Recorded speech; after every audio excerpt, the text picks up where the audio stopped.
Hello guys, it's John Rose, and in the year of our Lord 2025, it may finally be socially acceptable to discuss anti-white discrimination in legislation, in the judicial, in social attitudes in North America and Europe. Now, ultimately, I don't want anybody to come away from this video thinking I am a Nazi or a weak newt or a white identitarian or whatever. Ultimately, I am advocating for the working class in the United States of America, and to ignore the largest ethnic bloc in that working class would be very hypocritical of me. And so we have to talk about the fact that our country's laws are not neutral. They are not colorblind. Disparate impact does cause discrimination in hiring practices and in general. And it creates and perpetuates a culture of people who are constantly looking for reasons that they are being discriminated against by the largest ethnic group in the country. That's a really unhealthy formula for any society of any composition of ethnic groups. So definitely not good for ours either. But anyways, this whole conversation, for me, is being sparked by the mask off moment by Lady Maga. Yes, this is Lady Maga, the conservative grifter who dresses up as a drag queen for attention. Yes, this guy who I would not normally touch with sterilized gloves or a 10-foot pole has presented himself as a homeless Californian or maybe like a surfer dude. I don't know. Ultimately, I care about what he has to say, and he has a lot of raw, emotional thoughts, and he wants to let them go through. And so what I would like to do is, while having fun kind of watching this bit of, unhinged entertainment, also channel his thoughts into productive thoughts I think integrate into the modern politique, the mainstream politique, and that potentially can help us push forward the conversation. So let's go ahead, have some fun. I'm going to talk about why I'm pro-white.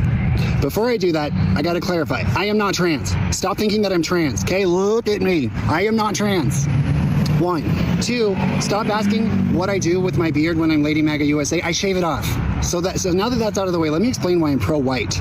People of European descent, meaning Europeans and white Americans of European descent, are being eradicated from the planet. We are a tiny, tiny minority on this planet, roughly 8% of the entire planet. So yes, I am race conscious. And when I say race conscious, it's not about my skin color. There's plenty of black people who are way smarter than I am. But I will defend my people, and I will point out eradication as it's happening.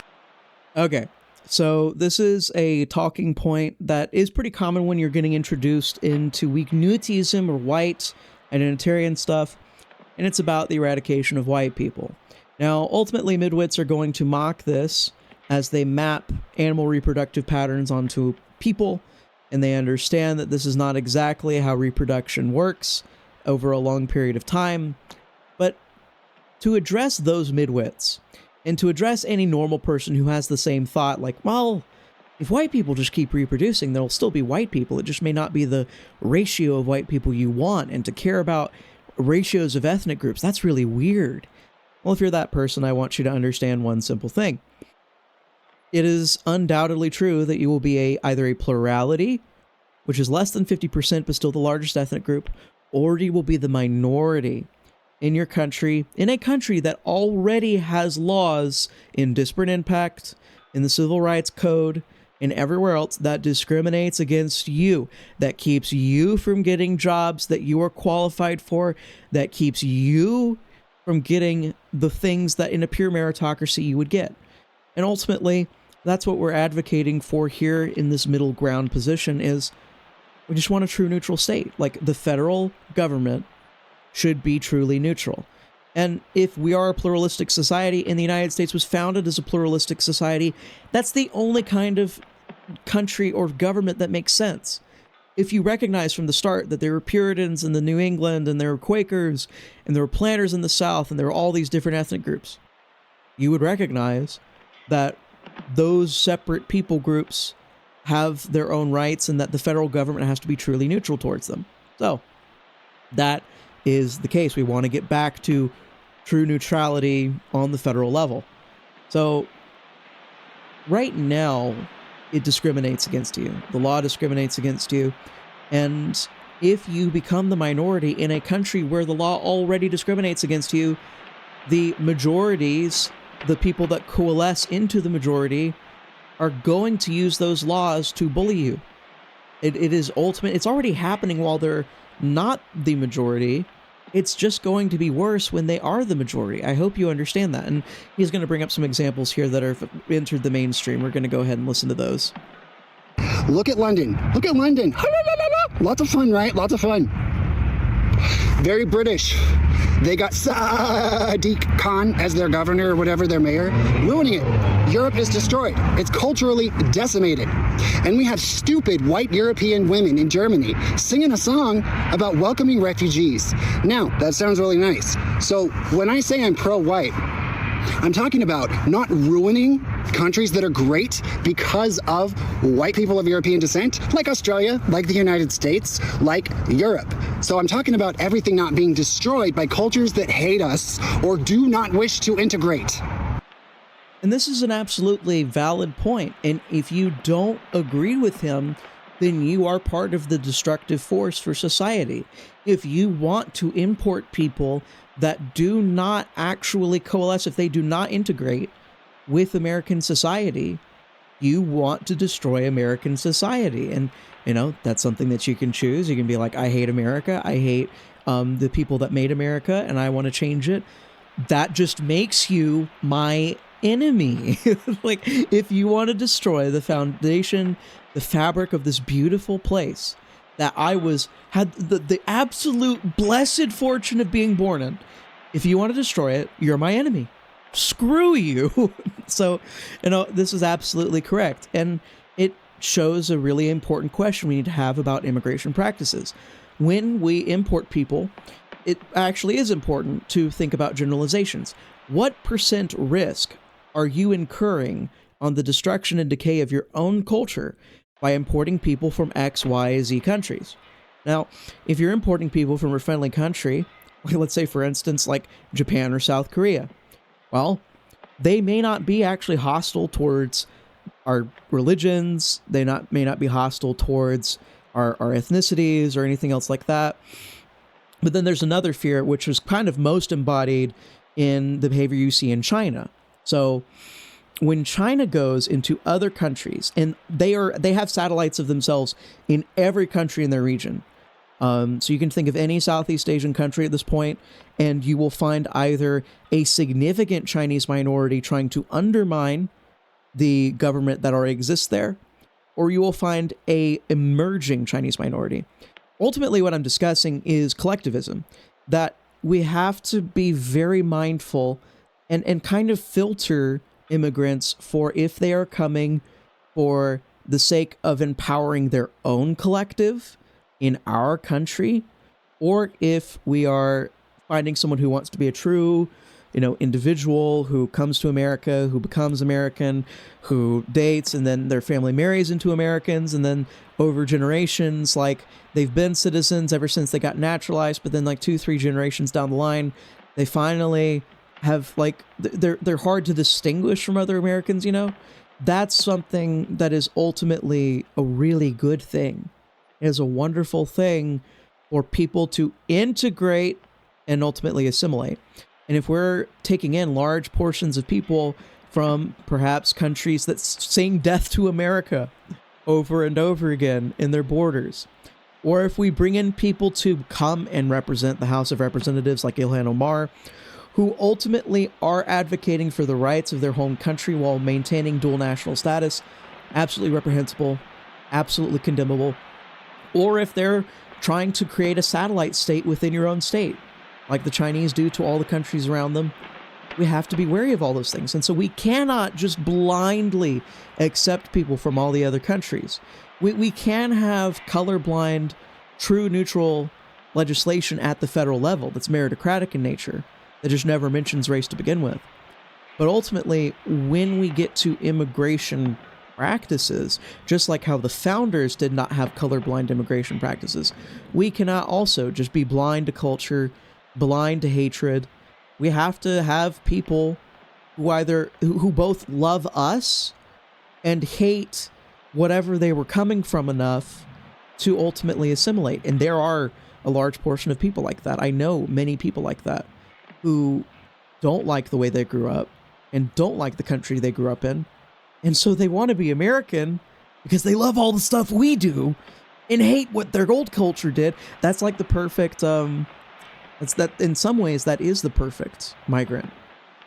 If you're going to select for migrants. And like ultimately that's not even a super colorblind thing. Sometimes you'll find more friendly people from white cultures. But like there's also other countries around the world where you can find people like that. So I think it's just a standard. We have to have a standard of, do you love America? Do you hate where you came from? Are you advocating for the people where you came from? Are you here as part of some grand conspiracy to create a satellite state? It may be really important to filter for all of those things when we do it. And yeah, that's why the travel ban's probably coming back for people that come from Islamic countries. Unfortunately, it's just an unfortunate consequence of protecting Americans. Again, is importing your favorite dentist from Pakistan or your favorite doctor from Afghanistan or whatever, is that person servicing you worth the bad migrant that we get that is susceptible to anti-American ideology that ends up harming someone here, that may end up killing someone here? Is your dentist worth it? And that's the question that Germans are asking themselves nowadays with the, the Christmas massacres and everything else. They're asking themselves, is my Pakistani dentist worth 30 people getting run over by a truck? And ultimately, you have to say no. And if you don't say no, you either are trying to destroy the country you live in, or you just hate everyone that you live around. And that's not a white thing. It's like white, black, Hispanic. You hate your fellow citizen, your fellow American, when you choose an immigration policy like that. Okay. I'll let him keep talking. All right? I don't want Haitians in America. I don't. They don't share my way of life. They don't share my core values. They don't appreciate what America is. Okay, so it's not racist to say I don't want Haitians here. And if white people were taking over Haiti, the Haitians would complain. Okay? We cannot party with the Haitians. If white people were taking over Nigeria, they would be up in arms. Okay, they would be furious. So guess what? Yes, I pay attention to the European white male. Yeah, so he's ultimately pointing out the hypocrisy between the two things. And Haiti, obviously, we have a lot of people that came in from Haiti, and based off of the last election cycle, it seems like people are a little bit more socially aware that when a Haitian comes from the island of Haiti, there is not some sort of magical dirt theory that transforms them into a brand new American person when they come across the border. Ultimately, a lot of them are struggling with basic things. And when I mean basic things, speaking English, driving cars while having proper licensing, not damaging property.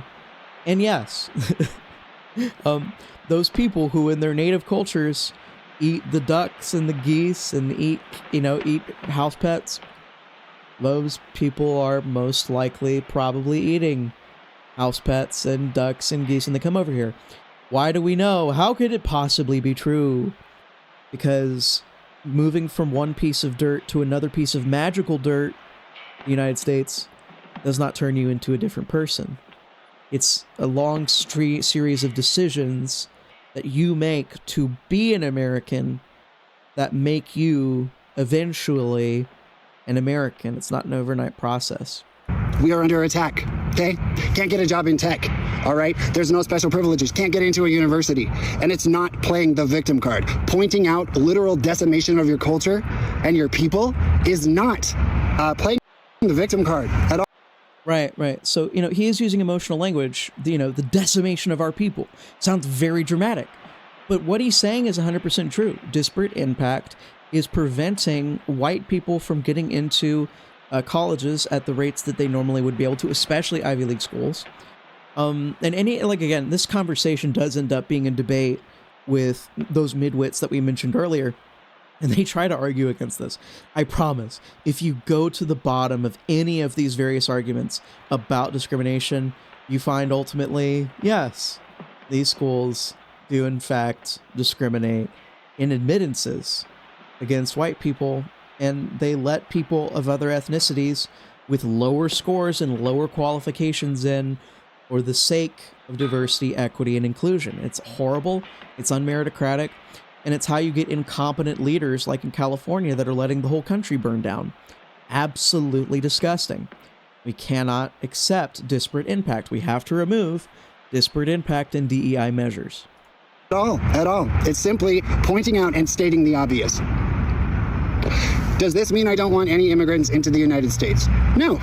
I would fully be okay with a tiny, very controlled, very limited immigration procedure for those who can contribute to America and who are fully willing to speak English and fully assimilate into our way of life.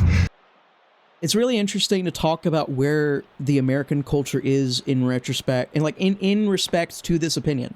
So what is he saying? He's saying he's not even specifying white people specifically, but he says tiny immigration, way reduced, orders of magnitude smaller than the current immigration standards that we have, and ultimately just, strictly vetted. It seems like what he wants.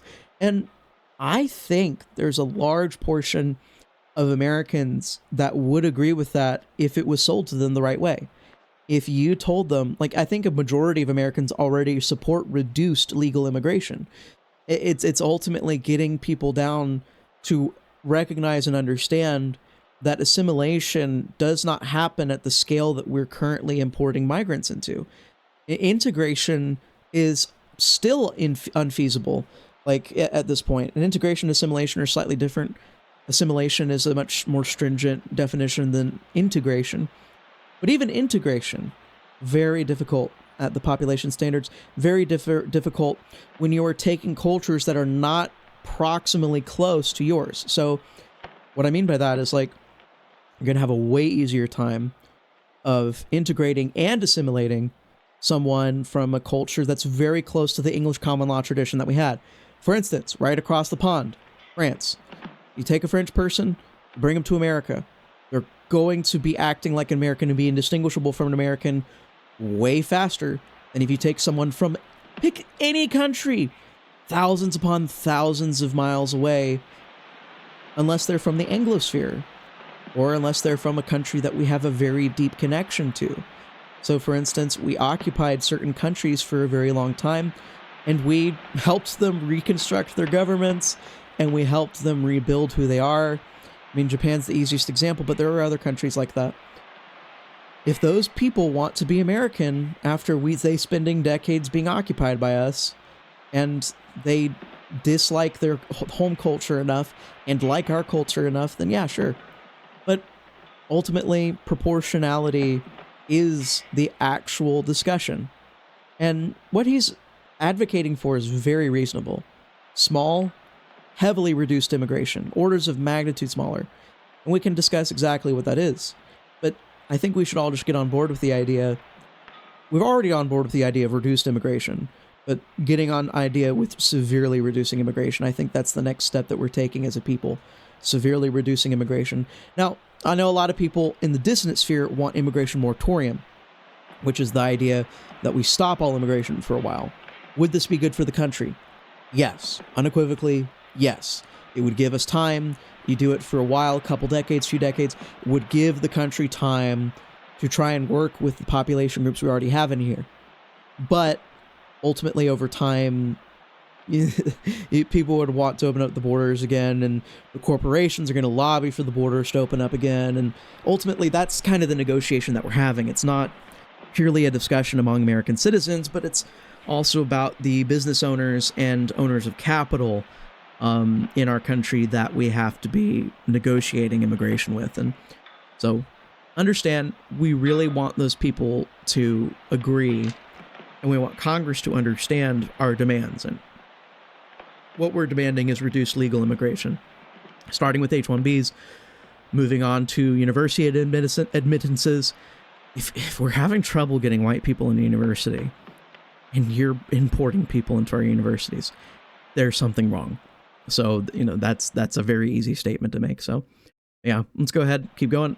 The Indians are on the radar right now. You know, there's lots of racism about the Indians. Okay, I know some fine, incredible, brilliant, gorgeous, wonderful Indian people. Does that mean the billions of people in India should just be able to come into our country without a limit and take over? No, because most of them don't assimilate. Most of them are very clannish. They hire each other. They don't make America great for Native Americans. And when I say Native American, I mean me, and actually Native Americans. So let's just continue. Yeah. So he's making a completely valid point. And again, I think people would have way less of a problem discussing this in the context of China, because we have very deep and real examples of China manipulating governments around their country, ultimately trying to take more goals, and more people are kind of comfortable with discussing what China does.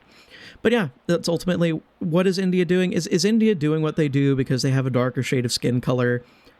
No, I think they're actually doing it because they are East Asian, and that collectivism is a very prevalent ideology in East Asia, and it's a very different way of looking at society than us. And when you import people that have that very different view of society, they hold different standards to individuals. There's part of why we had tension at Christmas with Vivek Ramaswamy, is because the culture he grew up with his parents is not actually American culture.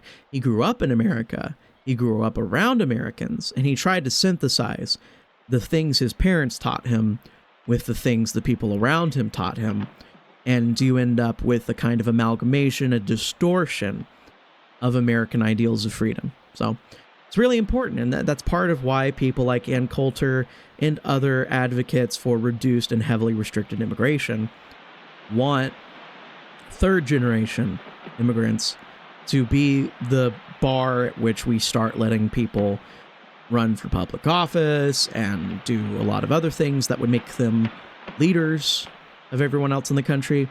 If you want to be a leader as a first or second generation immigrant, go lead in your own country.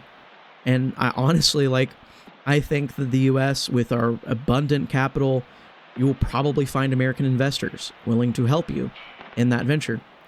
But if you want to be a leader and you're leaving your culture to go to another culture, you really should not be a leader in any context, honestly, in a business context and a political context and any of these contexts, because you are shaping culture, you are shaping politique, you are in control of things, and you have to submit to the way that we want to do things. And that's not a controversial thing to say, and it should never be a controversial thing to say. If you don't want to be an American, and you don't want to conduct business as an American, and you don't want to live as an American, or you haven't really had time to figure out what the crap that means, well then, I mean, if you're over here already and you have citizenship rights, bare minimum, just chill out, and to cultivate your children, your grandchildren, whatever, into being, tip-top shape, best people ever, and they can probably be wonderful leaders. Just kind of step out of it. And of course, people are going to call me a hypocrite because I advocated for people like Kung Kao to become a senator in Virginia. I actually think that Kung Kao is a perfect example of what I was discussing earlier. What I was discussing earlier was people who are of immigrant status, who came over with their parents, but that hate their old culture and like the new culture. He was escaping communism. He was escaping Vietnam. He does not like the place he came from, and he blesses the ground he walks on as an American.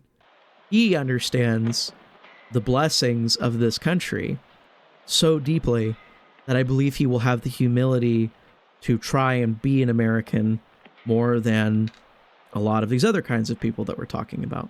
Yeah. And ultimately, the longer that we talk about this, isn't it funny how it really matters less and less and less about who exactly we're discussing and more the context of who the person is. You have an atomized individualistic culture that we hopefully will have fit center around the family in the future. But if America's all about individualism and you don't judge people as individuals, you're not really going anywhere with it. And if you look at people and you assume everybody around the planet automatically becomes an individualist when they come over the border, when they become a United States citizen, you don't understand culture, and you don't understand integration, and you don't understand assimilation. So yeah, we have to identify people who are truly going to act as individuals and the people who may possibly be working for a foreign entity, working for their own kind. Maybe they're buying up real estate, and maybe they're trying to, take over businesses. And this is not conspiratorial. We've actually been documenting it for decades. And the left used to care about this before they went down the, complete idolatry path that they've been down. But hey, now we're the workers' advocates. Now we get to discuss exploitation in business, and we get to discuss all of these issues. So it's an important thing to bring up. Anyways, let's go ahead and see if we can finish out this video. With not villainizing white people and white men like myself who stand up for white people and white men like myself like we're fed up. White man's rage is a real thing because we've been too nice for too long. We've been told we're bad. We've been blamed for everything for too long, and we're done.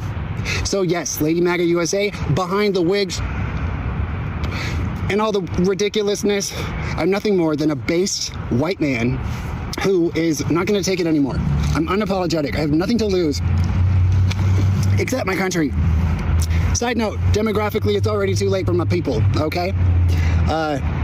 Unless we get mass deportations, and we're talking 20 million, our country's not going to recover, okay? And the backbone that holds America together, that changes somebody's tire on the side of the road, that doesn't steal stuff that's left out in the yard in my old neighborhood that's all Mexican now. Can't leave anything in the yard, it'll get stolen. It's not racist to point that out. And to kind of articulate what he's saying there, he is discussing how the importation of people from all these different cultures and all these different backgrounds, all of these people who don't know how to be an American, who nobody tries to make American, and who can never find a path to being American, they lower the overall trust in our society, and they increase crime, and they increase all these things. And it's not even like they themselves. It's like the person that you're importing doesn't have to be a criminal for this to be true. Statistically speaking, we have to speak in generalizations when we're letting in so many people. It's not like we have the resources to go stamp, individual basis for all of these things. We have to look at these countries and go, oh, well, we imported 100,000 people from this country, and proportionally they commit a lot more crime than our native people do. You have to really take a look at it from that angle. If they increase crime in a large enough portion, then the good person you want to import is not worth the bad person. You either have to create immigration legislation that only lets the good person in, or you just have to say no to everybody. And it's way easier, it's less resource intense to just simply say no to everyone. Oh, yeah.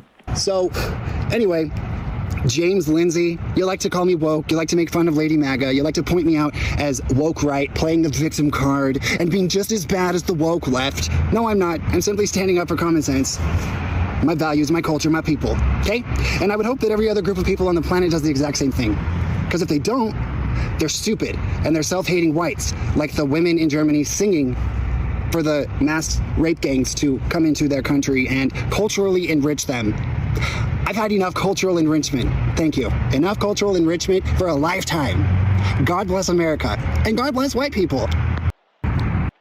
So ultimately, you see in this guy, he doesn't actually have hatred towards other groups of people, but he understands the consequences of importing all of these people into a culture that they are not adjusted to and that we don't try to adjust them to. He understands the horrors of trying to assimilate such a large mass of people and how it's impossible and how people gave up decades ago. And overall, I think that he's, in spite of some of the language he just says and maybe some minor disagreements about how things happen, he's ultimately right. He's ultimately right about a lot of what he said. And I just want to bring up this one fact to kind of round out the video that I immediately started thinking about when I was watching this. So if you didn't know, 9/11, September 11th, one of the worst days in the entire country's history, where many rights were taken away from Americans as the result of a terrorist attack that killed thousands of people. A ticket staffer at Portland Airport reported becoming uneasy with the anger upon being told the additional screening requirements in Boston, but that he did not act on his suspicions towards these people after being concerned that he was racially profiling Ada, which was the person who would eventually assist in hijacking these planes. So what I'm trying to tell you here about this horrible tragedy that we had 24 years ago is that if one person had been willing to racially profile somebody using our airlines, if he had felt that it was okay to discriminate against foreigners, not even domestic people, just simply people that aren't even U.S. citizens, if it had been okay for him to profile that person, just like how people get racially profiled in every single other country that's not white, if he was just allowed to do his job and didn't feel like he would be an evil person for doing his job, 3,000 people wouldn't have died on that day, and the hundreds of millions of Americans would not have lost their rights, their basic rights to privacy, in the sake of national security. The government wouldn't have been able to expand the surveillance state, all because one guy did not want to be racist. And I think I'm bringing that up because it's verifiable proof that everything's gone way too far, and that it's not only gone way too far, but it's been gone way too far for decades. It's not just the past 10 years. It's not just recent stuff. It's not, liberals going crazy in Obama's second term. No, this has been going on for way too long. And Americans, white, Hispanic, and foundational black, are essentially being oppressed into not caring for their fellow American, which is really screwed up. Ultimately, I also want to know, when they started doing the profiling post 9/11, they identified white people, and this is something that's being done in Europe all the time too. They identify white people as anybody from Europe, North Africa, or the Middle East.